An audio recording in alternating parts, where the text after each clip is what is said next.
इसके आपको पता है कि एक बॉटल की वजह से आपका आपके दोस्त के साथ झगड़ा भी हो सकता है, आपकी घर की कांच भी टूट सकती है। तो आइए क्या बात कर रहे हैं? चलिए मैं आपको बताता हूँ कि वो किस तरीके से होता है।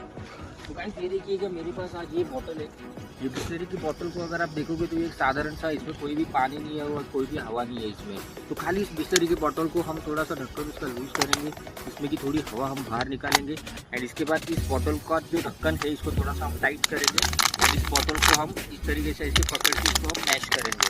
तो जैसे गाइस ये थोड़ा बॉटल बड़ी है, अगर बॉटल की जो चीज़ें इससे बहुत अच्छे से होता था, बट डोंट वरी गाइस, ये देखिएगा इस तरीके से ये बॉटल को हमने कर दिया है। इस बॉटल को पूरा टाइट करेंगे हम, जितना हो सके उतना इसको हम टाइट करेंगे एंड इसके बाद आप रिजल्ट देखिएगा गाइस कि कितनी तेज़ी से ये चले जाते हैं। गाइस ये जो बॉटल है ना, इस बॉटल को इस पत्थर को मार रहा हूँ, आप साउंड सुनिएगा। ये देखिएगा इसमें से अभी भी धुआं आ रहा है।